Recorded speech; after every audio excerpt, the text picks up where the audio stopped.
Post-mortem হয়ে body বেরোচ্ছে, দাদা দিদি গাড়ি করে যখন বেরোলো তখন হাতটা আমাদের দেখিয়ে গেল।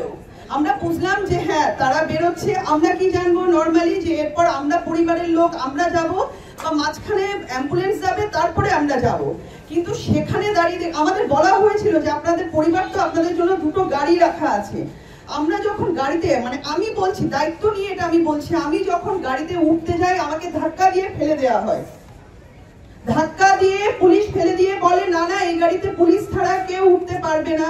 দেন আমরা ওখানে অসহায়ের মতো দাঁড়িয়ে থাকি, আমাদের চোখের সামনে দিয়ে মেয়ের দেহ চলে যায়।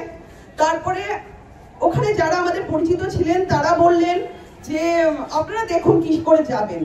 তখন আমরা নিজেরা ম্যাটাডোর করলাম, ম্যাটাডোর করে আমরা অন দা ওয়ে যখন যাচ্ছি মাঝ রাস্তা যাওয়ার পর হঠাৎ আমাদের মনে হলো যে বড়দাকে ফোন করি। যখন বড়দাকে ফোন করা হলো তখন বড়দা বলছে আমরা তো টালা থানায় বসে রয়েছি। ততক্ষণে আমাদের কাছে খবর চলে এসেছে যে আমাদের মেয়ের দেহ বাড়িতে পৌঁছে গেছে, কারণ গ্রিন করিডোর দিয়ে পুলিশ নিয়ে গেছে, দেহ বাড়িতে পৌঁছে গেছে। আমরা এখানে এমন বক্তব্য শুনতে পাচ্ছি কিছু স্থানীয় মানে নেতা নেত্রী তারা বলছেন যে 20 মিনিট বডি দাঁড়িয়েছিল। আমি অতি দায়িত্ব নিয়ে বলছি যে আমাদের মেয়ের বডি আমাদের বাড়ির সামনে 1.5 ঘন্টা দাঁড়িয়েছিল, 1.5 ঘন্টা। না বাবা মা ছিল না পরিবার ছিল। কে ছিল সাথে? সাথে ছিল ওখানকার লোকাল কাউন্সিলর। তিনি আবার বলেছে, আমি দেখেছি মানে আমার কাছে প্রমাণ আছে, তিনি ইন্টারভিউ দিচ্ছে বলছে যে ওনাকে পুলিশ বলেছে যে আমরা বাড়ির লোক কাকি পিসি কাকা আমরা সবাই বলেছি যে আমরা তো মানে শোকস্তব্ধ, আমরা বুঝতে পারছি না বডির সঙ্গে আমাদের যাওয়া উচিত কিনা। তাতে পুলিশ বলেছে ওনাকে যে ও আচ্ছা ওনাদের তো মাথার এখন ঠিক নেই, তাহলে আপনি ওখানকার লোকাল নাগরিক হিসেবে তাহলে আপনিই যান বডির ওখানে। বাবা মাকে বাদ দিয়ে আমরা 15 জন মেম্বার ছিলাম। আমাদের কারোর আমাদের হ্যাঁ শোক আমরা নিশ্চয়ই আমরা তখন শোকে আমাদের মাথা পাথর হয়ে যায়, কিন্তু আমরা কেন ওনাকে বলবো যে আপনি যাবেন আমাদের মেয়ের সঙ্গে? আমরা বাড়ির একজন লোক যেতে পারতাম না? এটা সম্পূর্ণ মিথ্যাচার, সম্পূর্ণ মিথ্যাচার এই কথাগুলো।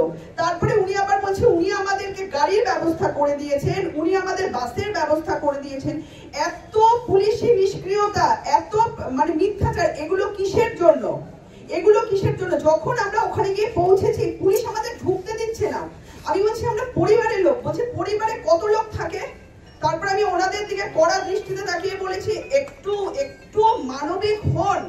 তখন পেছনে যে দাঁড়িয়েছিলেন অনেক পুলিশ আধিকারিকরা তারা বলছে ছেড়ে দে, ছেড়ে দে, ঠিক আছে ম্যাডাম যান যান। পরিবার বলতে আর কেউ নেই, পরিবার বলতে আমরা শুধু বাবা মাকে বুঝি। এই প্রশ্নের উত্তরগুলো কে দেবে আমাদেরকে?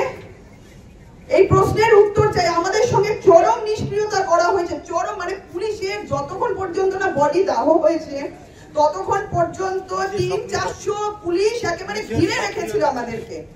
যেই মুহূর্তে আমাদের মেয়ের বডি দাহ হয়ে গেল আর একটা পুলিশ কি করে পরিবার আসবে, কি করে কে আসবে, কারুর কোনো দরকার পড়েনি, কারুর কোনো জানার দরকার নেই। সেই মানুষগুলো যদি শ্মশানেও থেকে যেত তাহলে হয়তো থেকে যেত। এতটা সক্রিয় ছিল পুলিশ বডি নিয়ে যাওয়া পর্যন্ত। যখন দাহ হয়ে গেল তখন পুলিশ নিষ্ক্রিয় হয়ে গেল। ঘরে ঢুকে পুলিশ টাকা অফার করছে বাবা মাকে, যেখানে আমরা আমাদের মেয়ের বডি নিয়ে বসে রয়েছি ঘরে, পরিবারের প্রত্যেকটা লোক চোখের জলে তাকাতে পারছি না, তখন পুলিশ গিয়ে টাকা অফার করছে আমাদেরকে। এটা পুলিশের মানবিক মুখ। তারা আবার বলছেন যে আমরা সব ঠিক কাজ করেছি, আমরা সব দায়িত্ব পালন করেছি। এটাকে দায়িত্ব পালন বলে? এটাকে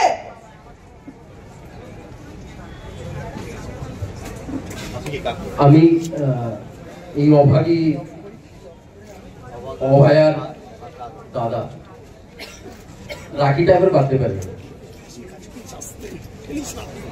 আপনারা সবই শুনলেন এখানে। আমরা বুঝতে পারিনি যে বডিটাকে হসপিটাল থেকে বের করার এত কি তাড়া ছিল।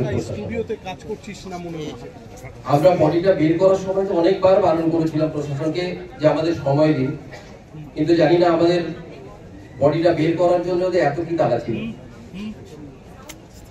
বা বডিটা দাহ করার জন্যই বা এত কি তাড়া ছিল।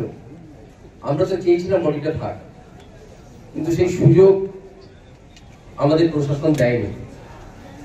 আমরা শুধু সবার কাছে একটাই দাবি,